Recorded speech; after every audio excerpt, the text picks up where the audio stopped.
Hi, I'm Amanda McCoy Flanagan. And I'm Ginny Oliva Smith. Welcome to Soul Rising. On this podcast, you'll hear honest, off-the-cuff, vulnerable conversations about all things love, loss, and connection. Deep and meaningful conversations sure to pull at your heartstrings and enlighten your soul. Again, welcome. It's time to let your soul rise.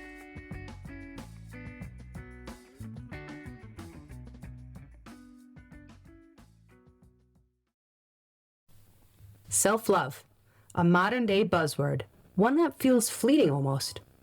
What exactly is self-love, and how do we achieve it? And when we achieve it, how do we maintain it? Self-love needs to be rooted so deeply inside that it's undisturbed by any outside influences, situations, or events. It needs to be rooted so deeply so that we can love others. And the time has come that we must love others. Welcome back, everybody. Welcome back, guys. We are so glad that you joined us again.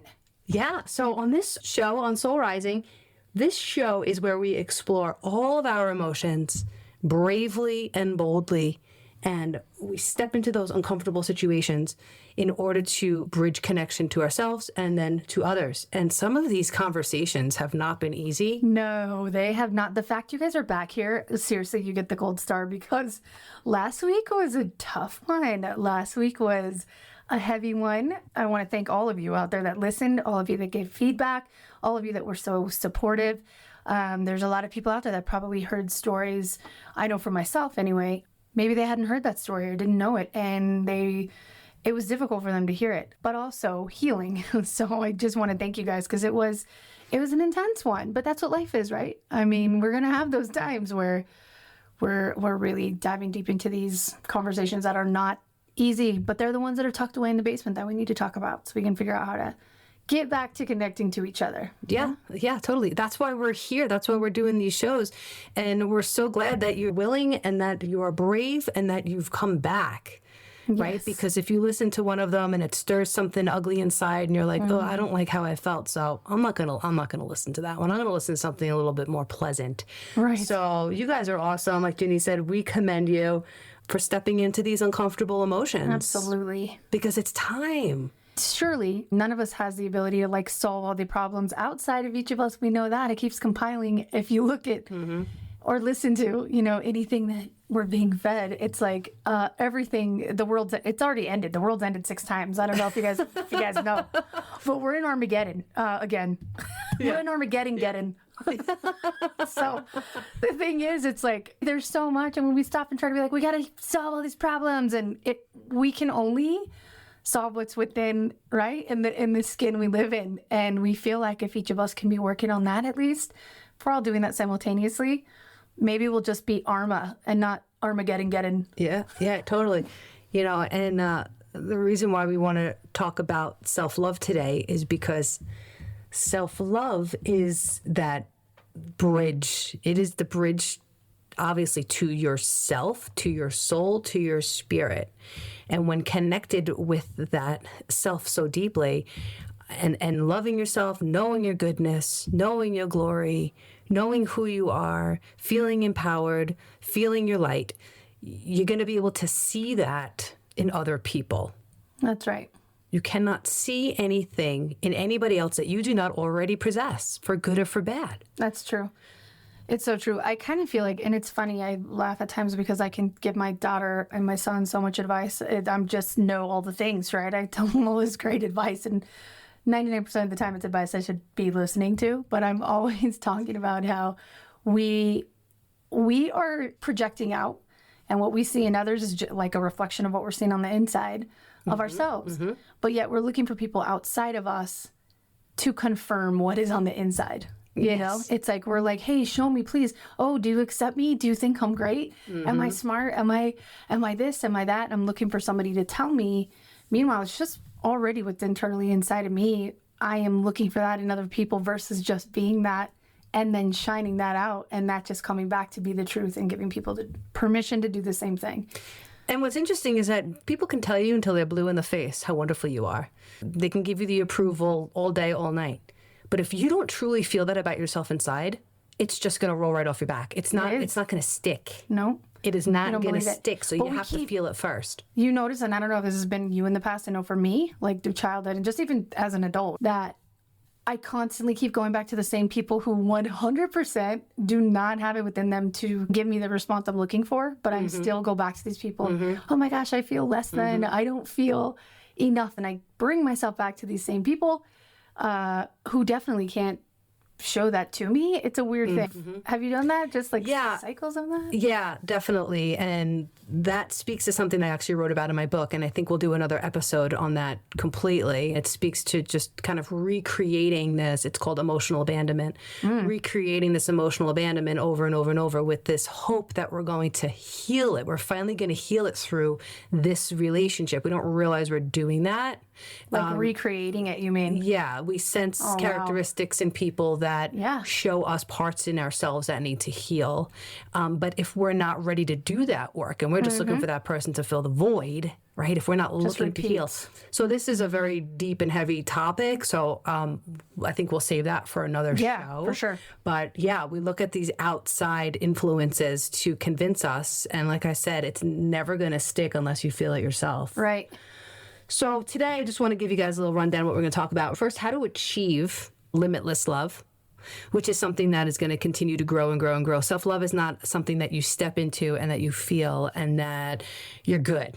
Right. Right? It's not something necessarily that's permanent. Yeah, we build a foundation. We have the foundation that we always go back to, and we'll explain it in our stories what that looks like. But it's not something that you achieve and then it's always there. So we want to talk to you today about how do you achieve it? How do you sustain it? What does that look like? And then what we want to talk about is why it's so important. And bringing it back to our premise on this show of Soul Rising and talking about connection and disconnection, that's why it's so important. Because it's the missing link. Oh, yeah. It's the missing link in why we're all suffering so much and why we are judging people right off the bat, why we're afraid of people right off the bat, because we don't feel secure inside. Yeah, everybody's at war with all these people outside of them, like, and really we're at war with ourselves in a way. Like it's we're all searching for the stability, we're searching for all of those things, and it comes down to that we don't have it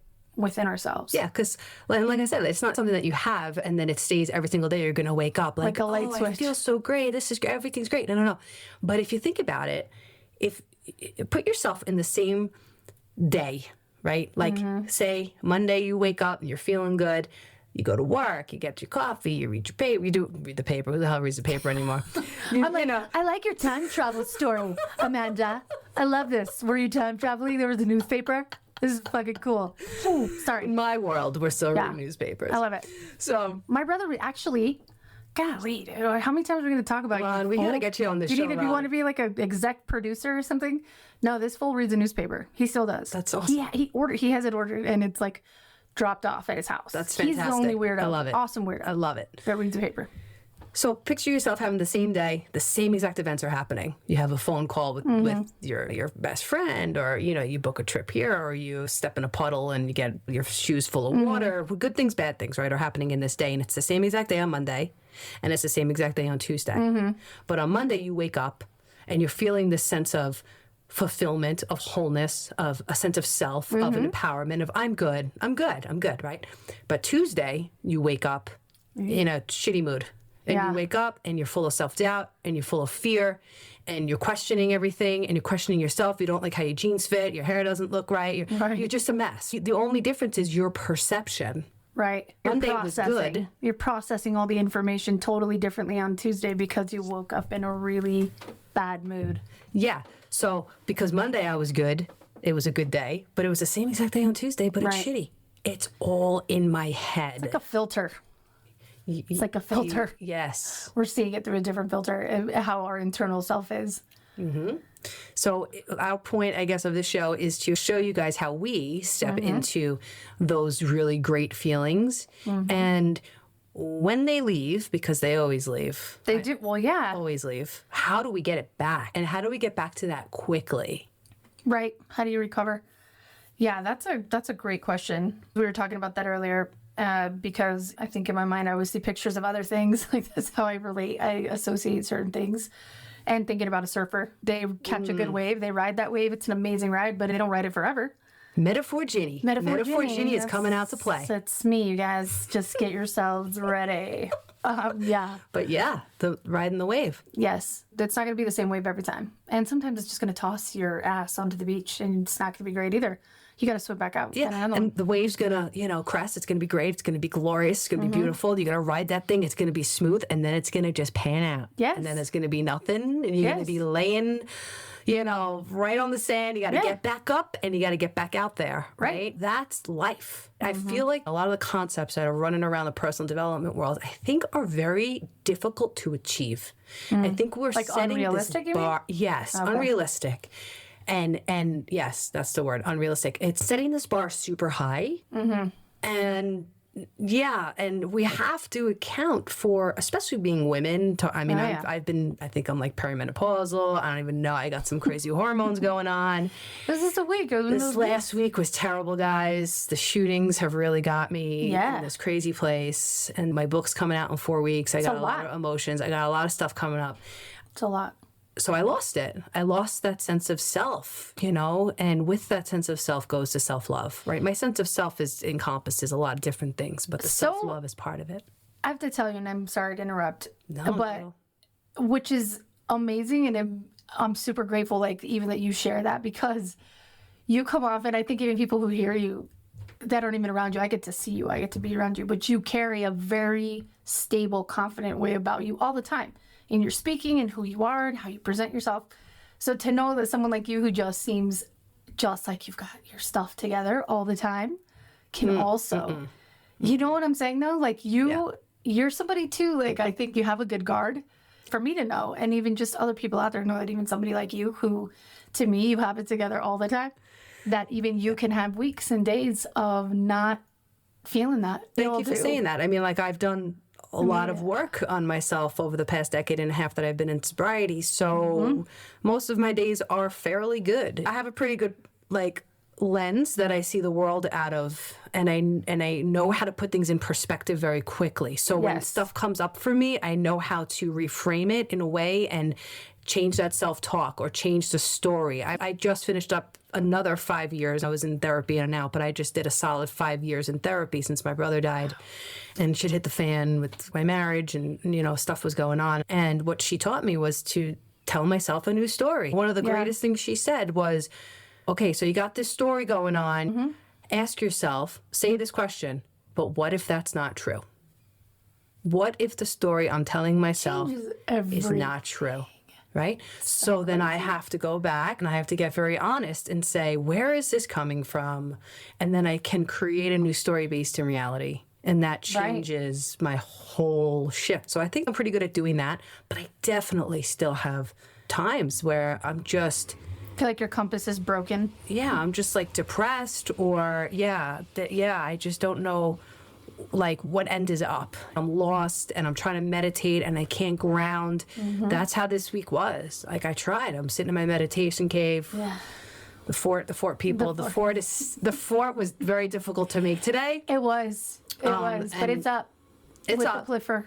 And we're good with the Pliffer. Yep. If you guys don't know what we're talking about, go back to episode 2. Oh yeah, you have to listen. Yeah. And if you haven't listened to the first and the second one, we highly recommend you go back and do that, because a lot of the stuff that we're talking about it builds off of other episodes, right? So it'll make sense for you. But anyway, when I lose that, how do I get it back? So for me, to cut to the chase here, how I achieve self-love is less me and more spirit. And I was thinking about this podcast this morning and what I was going to say and everything. And that is what came to me, was less me, more spirit. Left to my own devices, I very often succumb to self-doubt and fear, and I get that negative self-talk going.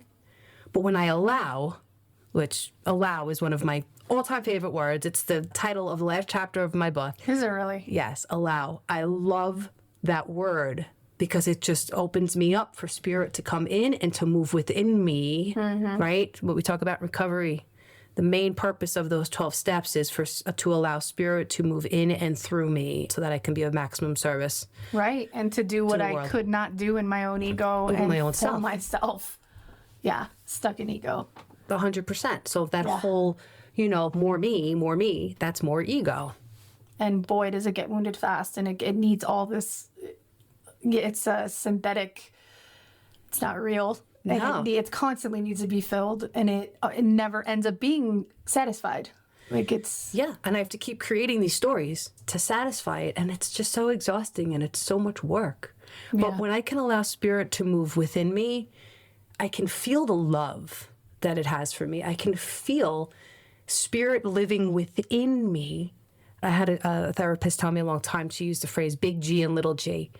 And, they talk about this. Again, this is not a religious podcast, but they talk about this in scripture in the Bible, how we are the hands and feet. We're made in God's image, God's likeness, all that kind of stuff. And when I allow myself to feel that coursing through me, it puts my self-will and that ego right in the back seat.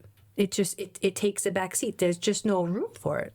No, especially because when we do a lot of that very dense, concentrated, kind of unexplainable form of love, no matter what your religion is, no matter what your practice is, even somebody who doesn't believe in God or who's atheist, who can walk outside and just be in awe of the stars in the sky, or knowing that we're looking at stars that died several years ago, whatever your thing is, where that thing that's bigger than us.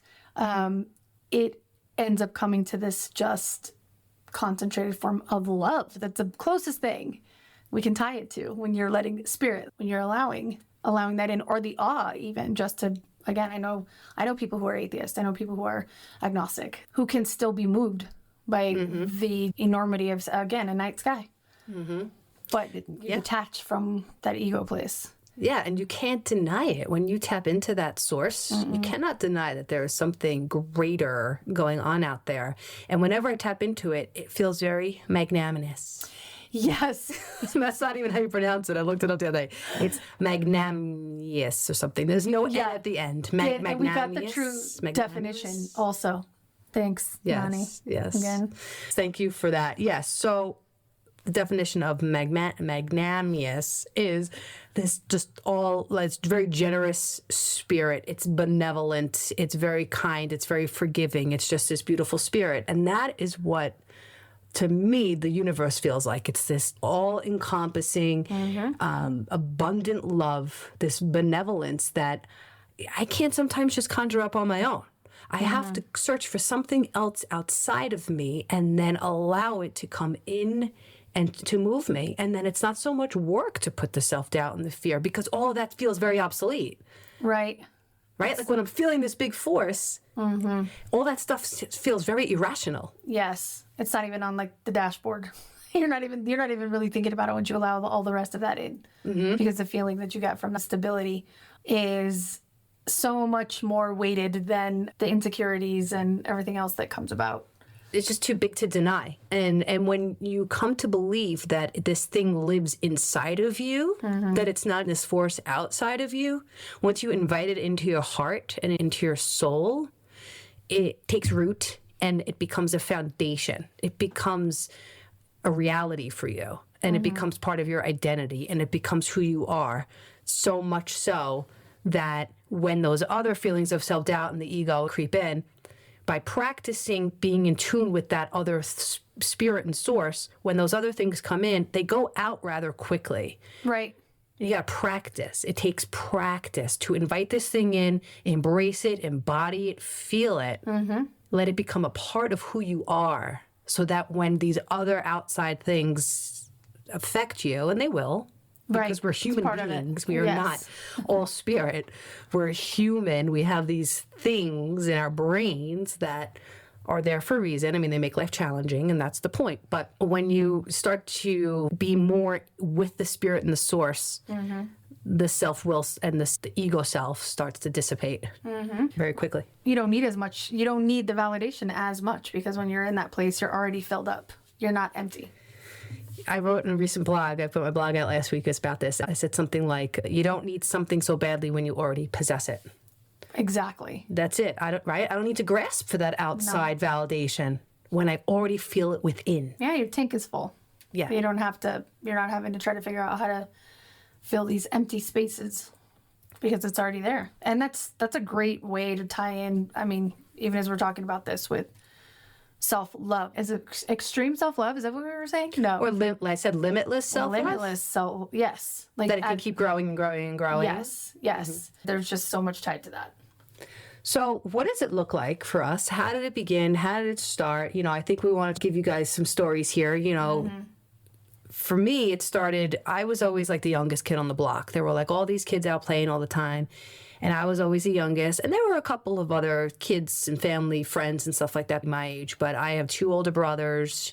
I was the youngest of 9 grandchildren. Mm-hmm. Me and my brother, by a considerable amount of years, were the youngest. And I always felt like I was trying to catch up. I always felt like I was running in their fumes, Like I always felt like I could never measure up or that I was less than, I watched my younger daughter feel that way even with my older daughter, who can do more just because my older daughter's older. She's older, yeah. But I had that sort of experience like over and over and over, and it made me feel different. It made me feel like an outsider. It made me feel like I just wasn't good enough because I couldn't do these things or I couldn't go these places. So what that caused me to do is find a place either above you or below you.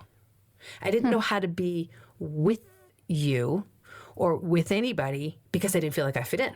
Right. Does that make sense? It does make sense. So being in this space of always trying to be like, okay, yeah, guys, like I could do that too. That just is where it all started, I think, for me. I'm the youngest too, by the way, so I can relate to a lot of that. Yeah, by a lot. My brother is 5 years older. My sister's 8 years older. Mm-hmm. I was the, oh, look, we're having a baby. Oh, years later.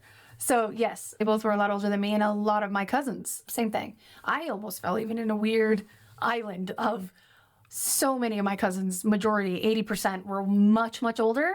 And then I had quite a few that came that were much, much younger. So I was in this kind of little island space. Well, that's an interesting dynamic. Yeah. But I had a whole lot of that too, of trying to figure out, like, I just did not quite fit. Yeah, just did not quite fit. Yeah.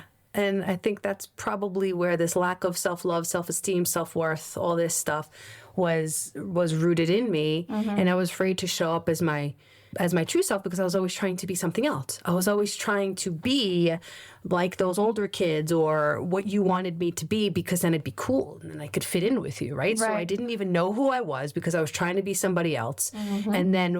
And I could never just be with you because I was afraid of who that person would be when I finally did show up. I didn't think you would like me. Right. It was like, I don't even know myself, but if I get to know myself and then show up, are you going to reject me? Are you not going to like? And I needed that validation so badly. Yeah, that's so surprising that, again, in a good way, it's surprising for me to hear that about you because it's just so not what I take.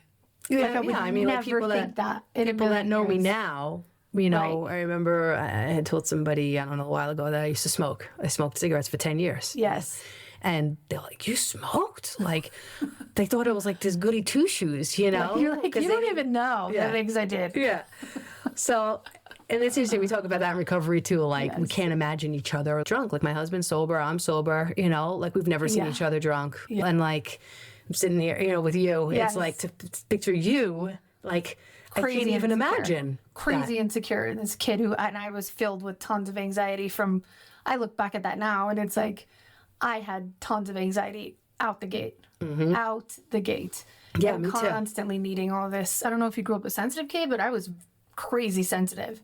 I don't think I was very sensitive. Yeah, I was very... Probably somewhat, but... I was super sensitive. So that on top of it mixed in. I could not let people see who I really was. And much like you're explaining now, I don't think I knew who I was. I don't think I knew who I was because it was forever trying to just make sure I could feel like I somewhat fit like a puzzle piece in a group of people. So I was constantly, searching for and needing a little bit of that validation for sure.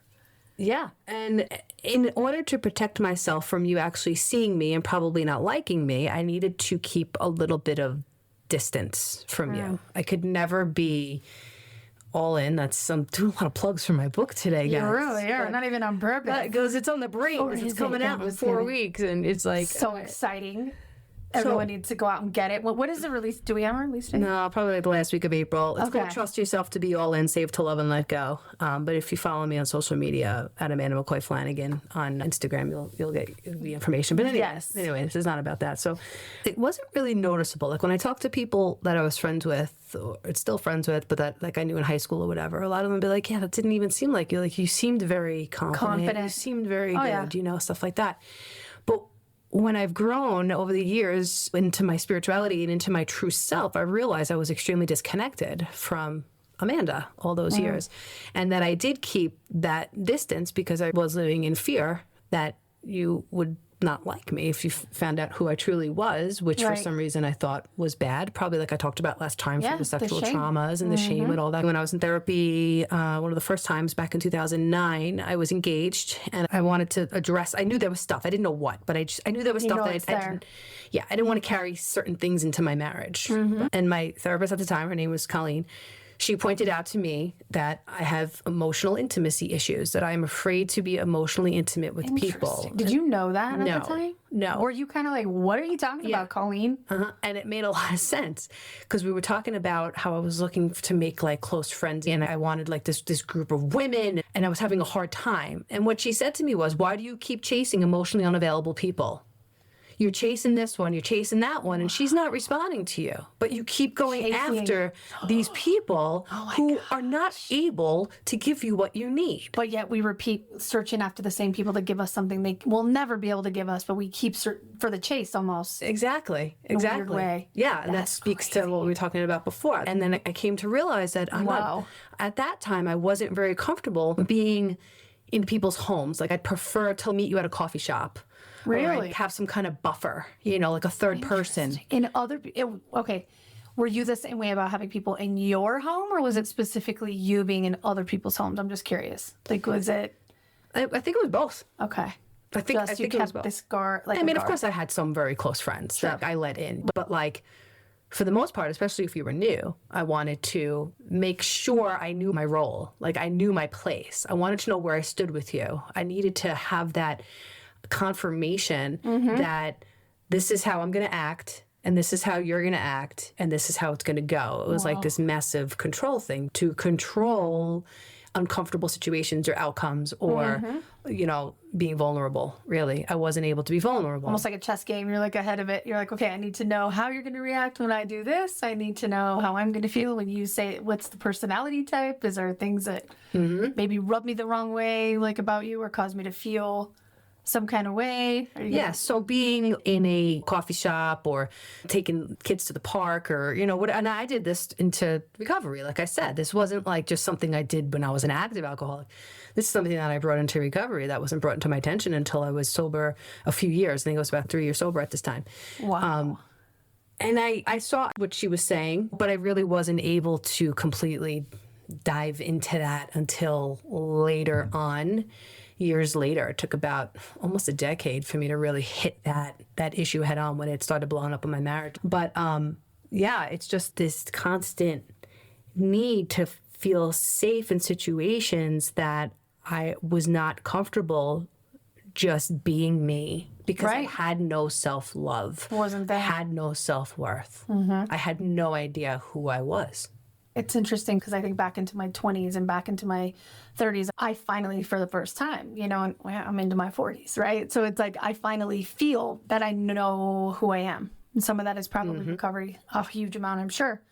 But looking back, I wonder if, because obviously we're female, it seems like it's a pretty consistent thing with women too. It seems even harder for females right now, like as teenagers and going into, from a young age even, but into our 20s, even when we didn't have all the social media, it was really hard to be in my 20s. I had no clue who I was, and I was searching constantly and really looking forward in so many things outside of me. And it was a painful time. Yeah. So for me, like, I think now when people are like, oh, in your 40s, I'm like, are you kidding me? I would never go back to my 20s because it was a shit show. And I had zero clue, zero clue. I didn't even allow myself, to anchor long enough to let myself sit in who it is that I was.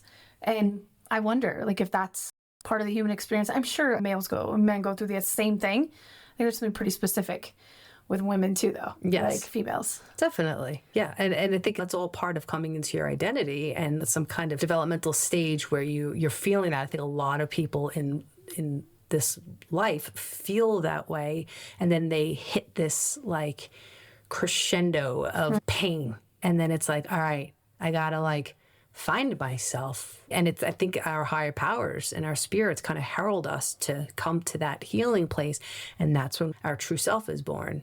Right. Do you remember that? Do you remember that moment for you? Gosh, it continues to come in different times. I had one not that long ago. I think getting sober was a big part of that, having that huge reckoning with all of these terrible things you've kind of just like created, but then finding peace, the feeling of not hiding behind things. I remember some of those feelings of where it was like, oh, okay, accepting this is a part of my life, but it doesn't have to be who I am, right? Does not define you. I don't know all the things, but there came a point in the last 5 years. I mean, because even after being sober, there's been a point in the last 5 years where there was something that finally let go of needing other people to tell me it was okay for the decisions I was making. Before I was, oh my gosh, what is this person going to think? And oh no, what are they going to say? No, this is crazy. We picked up and left New Mexico. We moved to Colorado to try to give our kids a good shot at schooling and whatever else, and there came a point where it was clear inside of me, like, listen to yourself, Ginny, listen, like quit looking outside of you for the answers or for somebody to confirm that you are doing the right thing, that you are the right thing, that you're being the right thing, that you are doing all the right things, because you keep bringing people around you who keep telling you you're not, first of all. But it's because that's what you're putting out there. Like you're putting it out there like a radio signal. And there was a point, and I'm trying to think of exactly what it was, but it was almost like in these small, I got glimpses. Part of it was when we came here. We came to Colorado. We hadn't really said much to anybody, because it was a decision. I felt it within me and I trusted it. I think that's honestly, like, it's more of those times. So I would say that was a really big one, knowing we were meant to be here and not talking to everybody about it first, that we knew. I knew, Tom knew. Yep. And I felt it. And there was a different trust. I think it was that I trusted myself for the first time. I'm like, Ginny, come on, man. Like, you've made it this far. Have some trust in yourself. Have some trust in that instinct, girl, because you're alive. For some reason, you are still here. So listen to that feeling. And there was a bit of a release, I guess. But I think it came in trusting that I had finally felt something from within.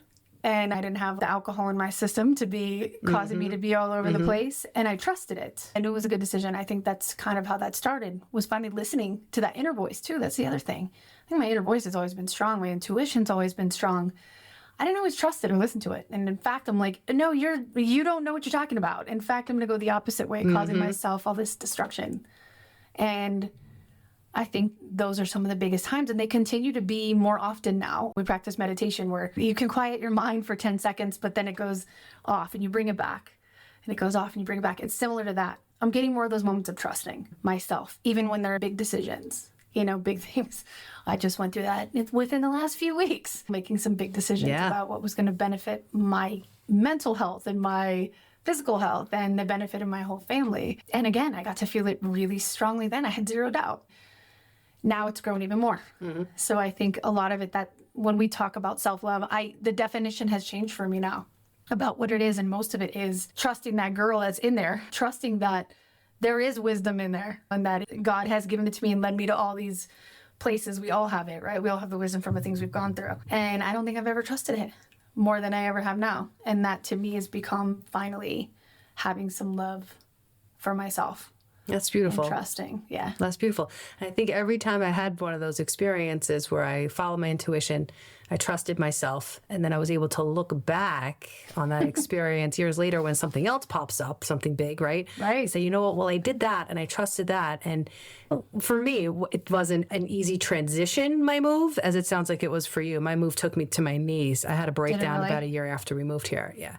It was bad. It was bad. But also really good. Breakdown, breakthrough, whatever we want to look at. Yeah, it was fine great. line between the two, but one and the same. Now when I make this big decisions and things move me inside, but I'm afraid or this or that, I look back and it's like a reference. And I say, you know what, I did that and it worked out well.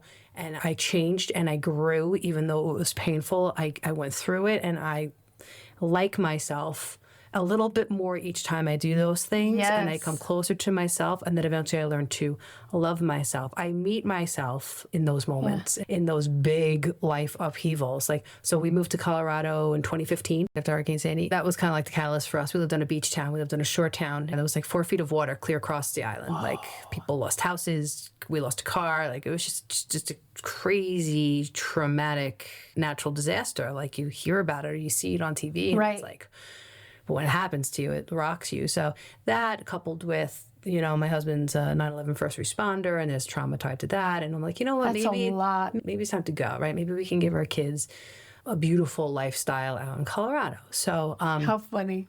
Yes. Here we are. So I've never doubted that decision, but it was one of the hardest things I ever had to do. I was stripped down, like naked, like I had no idea who I was because my identity was so wrapped up in being a New Yorker. Being a New York, it's a big thing. Yes. I lived on the East Coast for a while. All my family from my mom's side are all East Coast.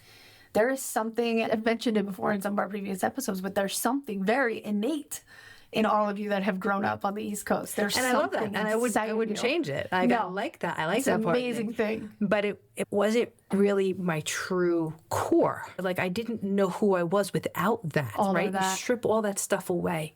You strip away all the things that identify you, like we've talked about, like, you know, your car, your house, where you live, this, that. And once you take all of that away, who are you?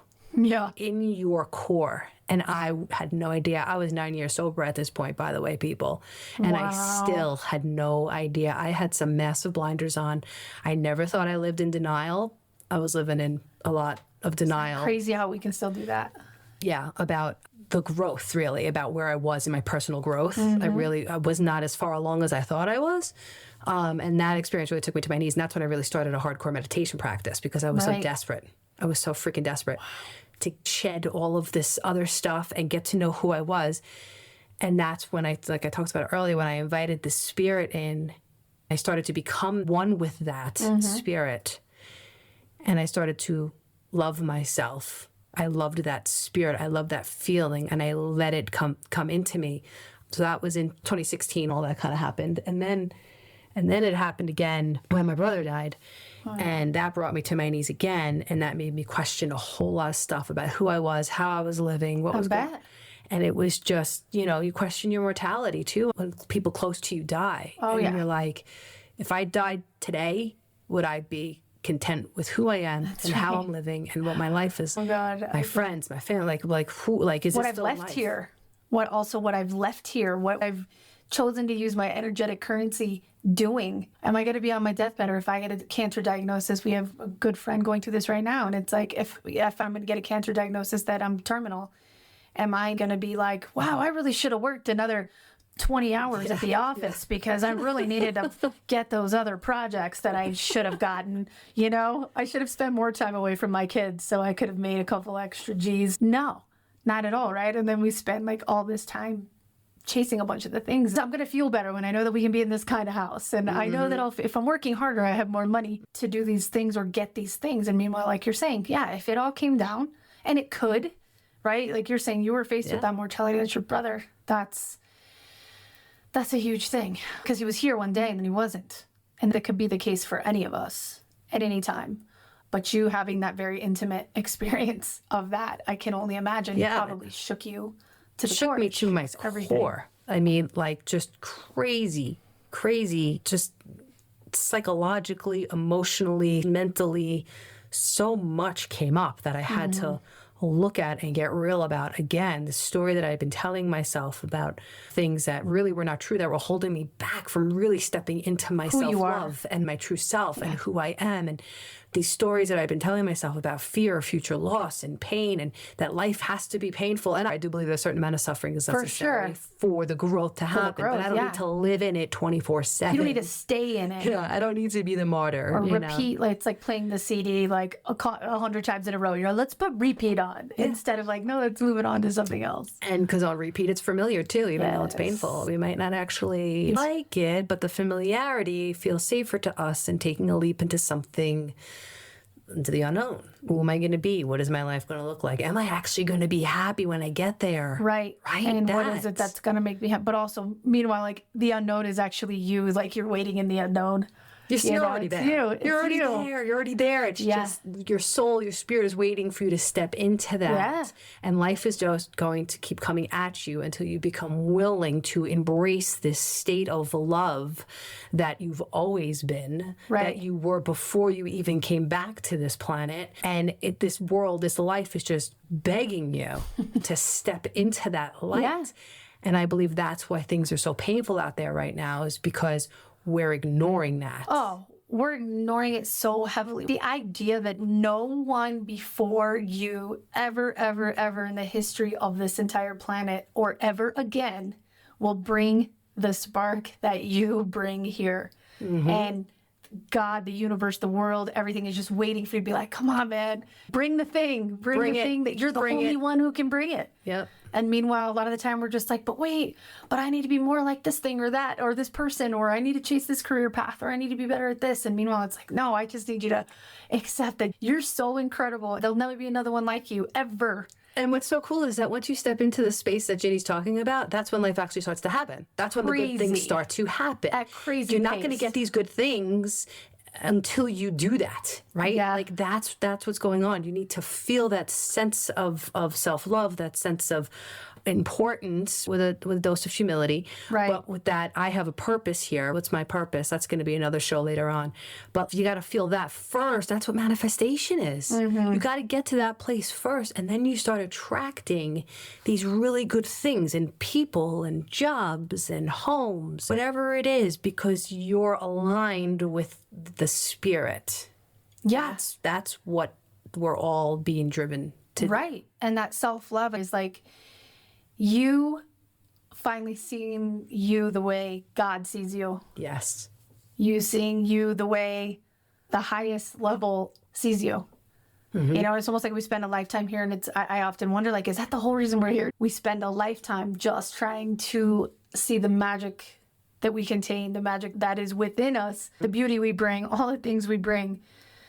And it's like all it really is. That self-love is trying to get as close to seeing yourself the way God sees you, you know, and treasures you. Yeah, and when I'm in that space, I don't have to be above you. I don't have to be below you. I could just be right here with you. We have a phrase in recovery called a worker amongst workers.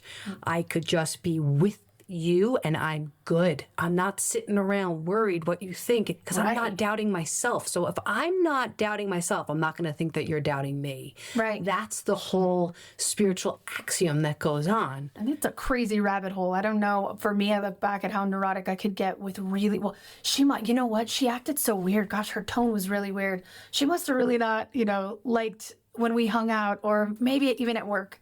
Maybe I didn't do that very well. This person, I could see their tone of voice, like just this crazy, neurotic.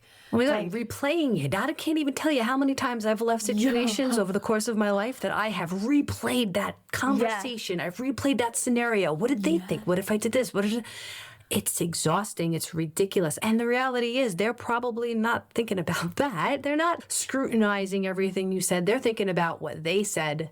They're thinking about how they acted in that conversation with you. Yeah. So it's all just a bunch of chaos for no reason. And it really does take a ton of energy. I can think of so many friendships, and I obviously have a core of really good lifer friends, and they all know who they are, and I'm so grateful. But man, I had a lot of relationships, a lot of friendships specifically, that I would attract to myself, where I would be in this position of, gosh, I just really want them to accept me, and for me to be an important friend to them. I brought myself to these groups of people where I was kind of always the shit show in the group, where it was almost like I didn't mind being the butt of the joke. I didn't mind being the one who was always crazy. I always had chaos going on, always. People did always feel better about their lives when I was around, because it's like, well, at least we're not where she's at, And I always was chasing this. Maybe this time they'll think, or they'll pull me in closer to that friend circle, or I'll be as important to them as they are to me. At points, I remember crying, even in my 20s, being like, I look up to them so much, and I just want to be friends with them, or I want to be able to play music like them, or whatever the thing might be. And they never really did. Well, of course not. I'm looking back, I'm like, because you were freaking needy. That's why. You were like a needy God. You were well, why are you mad at me? What happened? Did you not like the way I sang that song? Or what? Like, I needed all this validation. And I look back now and I'm like, it wasn't them. You didn't need to be upset with them, Ginny. You didn't need to be hurt that they weren't pulling you in. You didn't value yourself. Yeah. And this is what you were putting out to them. That's all you were getting back. Like, You was weren't that? you weren't putting out the feeling, and you weren't taking the action to be welcomed into that circle. And I wonder if you were welcomed, if you even would have been able to embrace Recognize it. You probably would have sabotaged it somehow. And I speak this because I am looking in the mirror. I'm looking across the table at Ginny right now, like looking at myself, because I did the same exact shit. Did you really? Yes. You did? Okay. Oh my God. A Yes. little better. It's crazy because I made myself sick. There would be times I would just be devastated and like ridiculously. So of course I couldn't tell anybody. Like I'd be like crying in my apartment. I told them. You know, I did a couple times. I was very like, oh my God, you're really hurt. You're right. I've done it a couple times. And looking back at that, I'm like, oh man, poor little Ginny. It wasn't, and always looking for this resolution. They're like, why am I not enough? Why is it they don't think I'm enough? And it's like, no, girl, you don't think you're enough. Yeah. And if we could all see ourselves how other people see us, people tell you all the time, you're amazing, you're awesome, you're great. Do you think they're lying to you, first of all? Do you think they're just saying this stuff because they just want to? Most likely they're not, unless they're trying to get something out of you, but most likely they're not. So if you could see yourself like that and pull yourself back a little bit and look at yourself almost like a bird's eye view, like if you didn't have all this emotion tied into who you, I'm really moving. I'm really moving over here, Ginny. Dancing. Yeah, dude, I'm like, let's do this. Are we gonna have dance off? Let's go, Amanda. We'll start breaking. It'll be a little tough in our sound booth, but I'm down. I'm here for it. Let's do it. It's holding up people. Right. It is. It's amazing. You guys gotta see this. So proud of us. You might see it. We have a handle on Instagram that we will start being a little more active on, but also on YouTube podcasts. And you guys will start seeing some shorts. You'll see some things in there. But yeah, Amanda was moving around and it was pretty great. Yeah. I was talking with my hands last time. I'm like moving my whole body. Now my it's shoulders. way more than that. I'm like, that's past being Italian. Okay. Now you're just in the flow, girl. Okay. In the flow, baby. In the flow. So.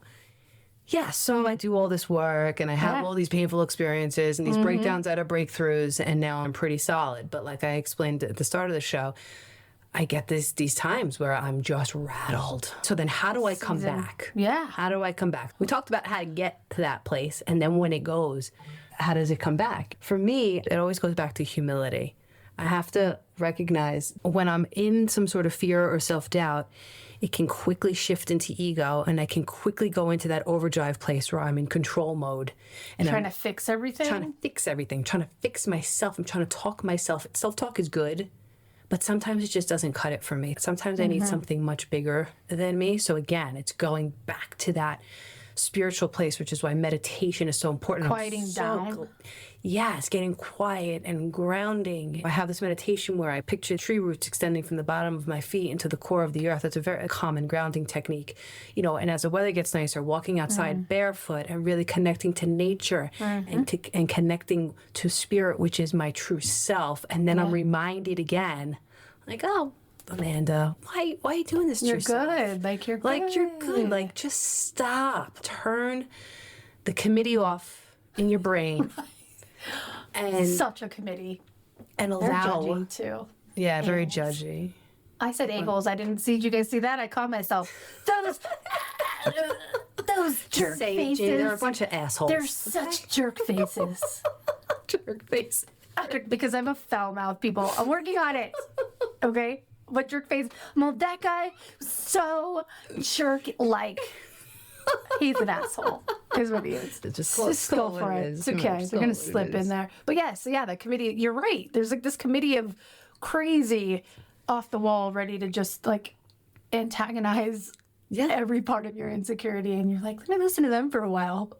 It never goes well. Yeah, and when I can invite that spirit in, it reminds me of who I truly am. And then I can get humble about my assets, the things that are good, the great qualities I have, and then I can get very honest and humble about my limitations and the things that I'm just not great at. I have a lot of work to do. FYI, Ginny and I do not have any of this shit figured out. I mean, like, none. Like, maybe a little bit, which is why we're sitting here talking, but we don't have it figured out. Nobody ever does. Nobody's ever going to. And anybody who tells you, I'm good and I'm great and everything's Awesome.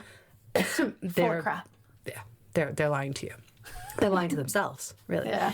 So, we get these glimpses, these moments of being on the beam and we're good and we're feeling empowered and we got this self-love rolling, right? And it's good, everything's good. And then we have these moments. So I have to always go back to the drawing board.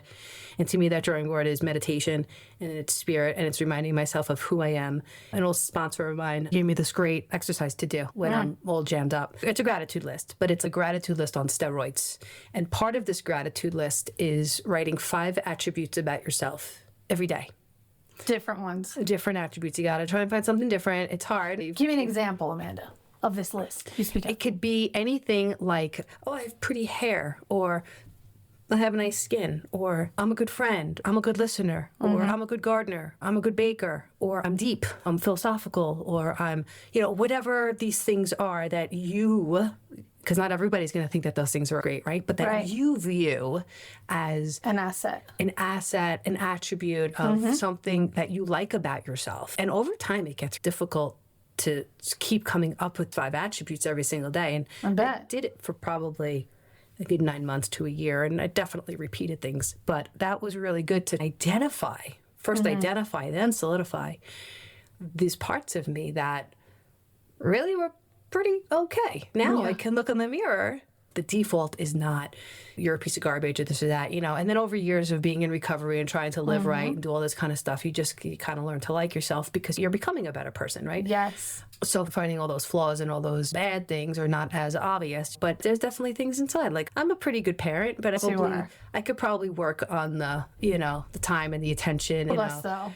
Yeah, that's every parent. I'm having a work-life balance crisis. I have to discipline myself to shut it down. Shut off the computer, shut it down, go be with your kids. And like you said before, am I going to look back on my life and say, shit, I wish I freaking worked harder. I wish I wish I did. No. It's going to be, I wish I spent more time with my family. That they got more of me. Yeah. The thing is, when we're in that self-love place, we give more of ourselves. And at the end of the day, it is all we're leaving here. It is all we leave people with. We don't leave them with the house. I mean, I guess your kids can get the house, whatever.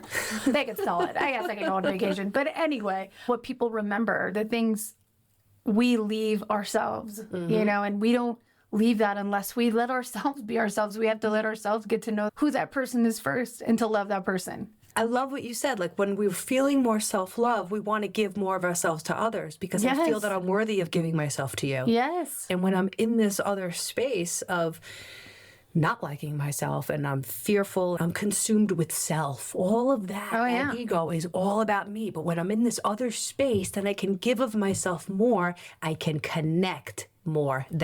Here we go, people, coming full circle with this show, because that's what it's all about. Then feel that I want to give it away. Well, and I want here's to the connect other with thing. you, and I want you to see me. Not only are you wanting to give it away, I've noticed that when I'm in that place, I want more than anything to help you see what I see in you. When I'm in that good space, I want you to know how amazing you are, that what I see in you. When I'm not in that good space, I'm threatened by you. Yes. I am like, oh, fuck it. Like, oh, geez. When I'm in that space, I want to be like, oh my gosh, Amanda, or whoever the person is, you don't even know what you're bringing to the party. Like, let me show you what I see. Because you're seeing that in others, because you see it in yourself. Yes. Back to that, we don't see the world as it is, we see it as we are. Once I notice it in me, then I can see it in you. Oh, That's clearly. why this work is so important now. Oh, we need it so bad. Oh my gosh, people. This is like do or die time, it feels like to me. It I don't need to be all like doom and gloom, but like it's Armageddon getting. I don't know if you missed that. I already said that, Amanda. It's Armageddon getting. Yeah, it's not pretty out there. It's not pretty. And let's be real. If you're in a position of feeling like you have to go open fire on a school, or you feel like you have to be in a position of invading an entire country, it doesn't matter what it is. Those are coming from places where we feel like we are fully in self-love. I just don't think. Nope. Those aren't coming from places of self-love. And it's critical to help each other find that, and none of us finds it unless we find it in ourselves first. 100%. The most important thing we could do. Again, that's why we're here, right? Amanda and I always gained a lot from these conversations. And the more I knew, I'm like, man, this is amazing. I could do this with this human being. Maybe we should try to do this with other human beings, Amanda. So, yeah, that's the whole reason we're here. Thank you guys. Thank you guys for sticking around. So I guess it's time to throw out the challenge. Yes. The challenge. Another word I really love is activate. So activate this pull to connect with yourself. I think a lot of us are feeling this sort of, I need to find myself. I need to go in there. Let it happen. Allow it. Don't fight it. Don't fight it. Step into this belief that you are a giant swirling ball of energetic light and love created by something so much bigger than you. Step into that. Allow yourself. Give yourself the grace. Give yourself the time. Give yourself the space to step into that space and embrace it. Embrace the state of love that is you and is a state of love of everybody around you. Activate this connection with yourself and with others. And when it gets hard to stay in that space, stay. Even when you want to run. Especially when you want to run. When you're like, oh my gosh, this is really uncomfortable. Do I even deserve to feel this good about myself? Do I even, stuff like that. Or convince yourself you might be lying to yourself, like imposter syndrome, like you were talking earlier. Like, who am I to think that I could possibly have these attributes? Yeah. Don't listen to that. Doubting that. When that doubt creeps in, because it's going to. That's the human part of you. The doubt is going to creep in. Just shut it down. Just say, no. I'm going to stay in this space of self-love. Right. Imagine yourself. This is kind of what I do. Imagine yourself. So I do like a whole chakra clearing. And then I imagine this beam of light coming through my crown chakra, which is the chakra on the top of your head. And I imagine this beam of light just come in and come through me and warm me to my core. And I just try and stay in that beautiful space where there's nothing ugly, there's nothing dirty, there's nothing impure. It's completely pure and it's completely beautiful. And I try and stay in that space and embody that light and that love for as long as I possibly can. And then it eventually seeps in. If I do this often enough, it eventually seeps in and starts to become who I am. So even if you can do it for 2 seconds today, you might be able to do it for 5 tomorrow, and then 10, and then before you know it, you're a few minutes. The more you do it, the more you're going to be able to build that ability to stay there longer. Yeah, and when you want to jump out of it, tell yourself, no, you're allowed to stay here. You're worthy. permission to stay here. Yes. You're worthy. You are worthy, and you have a duty and an obligation to stay here if we're trying to heal the world. It needs to start with ourselves. So if I'm not doing it just for me to stay in that space, or if I'm not staying in that discomfort just for me, I think about the other people, my children. I think about the other people in the world, the earth, nature, and I become more willing to stay in that space because there is a higher purpose. It's not just for me to walk around feeling good. Like, that's great. You're allowed to do that, of course. But when you have a higher purpose to all of this, your willingness just jumps up like tenfold because there's something else relying on you getting to that place. Yeah. Well, it's almost like each one of us holds the missing piece.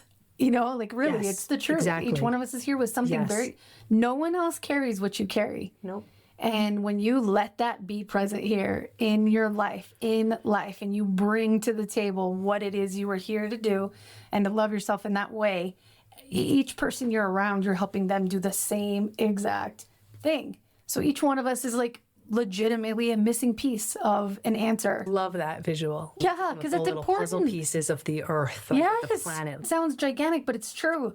And that provides you with the missing piece of peace in the world, and everyone is that. It's like we are all the missing piece when we can allow ourselves, like you said, to let that activate, let that be. I can't think of a better definition of belonging. That is belonging. Your little puzzle piece belongs in this. The rest of the world can't be whole without you being whole. And when you can allow yourself to be whole, what that's going to do, it's a ripple effect. It can't be stopped. That's the crazy part. It's like limitless. That's why I started with the word limitless. Limitless. It just expounds and expounds and expands and goes on and goes on. The universe, that's the infiniteness of the universe, is that this thing can grow exponentially. Yeah. I heard if 1 million people meditate at the same time, we can raise the frequency of the earth. I don't doubt that. That's how powerful we are. And people, when I hear people have some of those like even scientific discussions, I know people who it's kind of, they're like, it's a little wishy-washy for me. I need my feet on the ground. Like I need some science, I need some math, like give me those answers. But even the idea that that the magnetic field that we put off, the energy we put off can be measured. And it can be. They're working on Right now, someone could see the heat coming off your body. Someone can see the frequency. Like, we get to even be measured now. And we're almost just this one piece of that heartbeat. If we could each know that we hold the answer, like, that's a huge thing. Meanwhile, you're thinking, like, oh, I can't even get my laundry done. Like, are you kidding me? I'm a freaking wreck. No, actually, you hold the piece inside of you. Hold the answer. You do. You give hold yourself the permission. You are the one that's holding yourself back. You're the one that's creating the 15 loads of laundry. You're the one that's telling yourself you're too busy. You're the one that's saying, I don't have enough time. Somebody told me, I think it was my husband, people do what they want. Okay? You want to do something bad enough, you're going to do it, right? Put the phones away, shut the TV off, get quiet, ground yourself, let those tree roots come from the bottom of your feet, join with that source that is out there, bring that into you, make it internal, and then connect with others. And if it gets too overwhelming to be with others, connect with an animal, nature. The ocean, whatever it is, it doesn't have to even be another human. If that's too much. If it's too overwhelming, or if it's too vulnerable, or if the feelings just start to creep in and you just cannot stay there, switch it. Do what works for you. Again, everything we say are suggestions. We hope to give you a framework where you could take this and go away with it and say, all right, that part worked for me, but that part didn't. That's okay. Take what you need and leave the rest. That's all good. If you can get something out of this. Any piece. I know a lot of people that are desperate to get out of their past right now, a lot. And I know a lot of people who are. I know a lot of people who are making decisions and taking big actions to say, that old story is not true. I don't need to keep redoing it. I'm watching it around me, and family members who've made big decisions to change their lives, and friends and people. Myself, I'm in kind of a big transition as well. And you don't have to stay stuck in that place. No. There is this building, this energy that's behind us, that we have the ability now more than ever to be able to say, no, you know what, I'm going to step in. I'm going to step away from the old story. I don't need to believe the old story. And I'm going to start the new one now. And you can start that new one with or without the support of others. A lot of people, I think, stay stuck in things because we're afraid to make changes, because other people might not like those changes or might not approve of those changes. Right. But when you get to that place of this immense self-love inside, those other opinions aren't going to matter as much, because you're good. You're good with or without those people's support. You might lose some relationships, and that definitely is painful. But some of them were meant to fall away anyway. They're not good for you anymore. We're in a time where this big shift that's going on, we are attracting, I'm not crazy about the word tribe, but we're attracting the people into our lives that are meant to help us on this journey and to help us galvanize this energy within each other. Yep. I got to feel it, and then I can see it in you. I could feel it in you, and then we can come together, and then this energy blows. Well, you're naturally going to be around more people who you're not suddenly around the people who are constantly criticizing you, or who you're looking for to give you confirmation, because suddenly you're attracting the people that see in you what is real in you, because you're seeing what's real in you. So you're going to be getting criticism. We all need it for growth, but I mean, you're going to be attracting the people who are seeing you for who you really are. So without even meaning to, you're suddenly going to have these people around you who are supportive, because those other people are also yearning for the same thing you're yearning for. That's right. And we're all coming into this state of connection with the people that are doing this very difficult work on earth, very necessary work on earth. And that's just going to continue feeding your soul and fueling that fire and feeding your spirit, so that you want to expand and grow and keep loving and keep giving and keep being a generous soul and not judging on the good days. On the good days. On the good days, right? Like we say, we like to keep it real around here. Oh, yeah.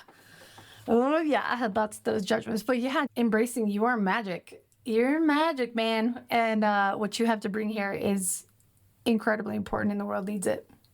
Yeah, now more than ever. So, all right, I think I've exhausted this topic. Nice. As well as I can. What about you, Ginny? Anything else you want to say? This is fantastic. I'm grateful. Awesome. Well, thanks, guys. Yes. Thank you guys for being here. I'm not 100% sure what the next show is going to be on. I have a blog called What's Your Purpose coming out. Maybe we'll talk about that. That kind of is a good segue off of this episode.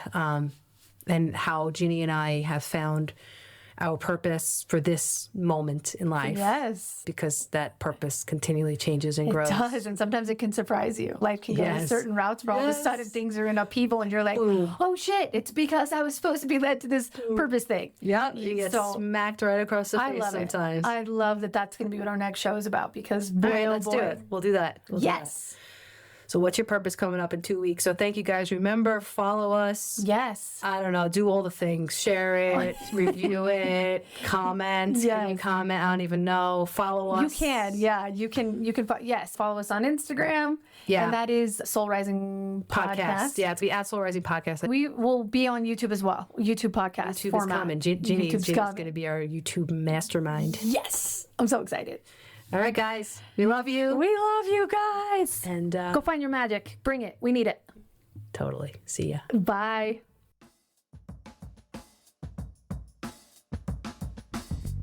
If this podcast resonates with you and you want to dive deeper, check out my blog, Get Real, all in on love, loss, and connection at AmandaMcCoyFlanagan.com. That's McCoy with a K. You can also follow me on Instagram at Amanda McCoy Flanagan. See you next time. Until then, let that soul rise.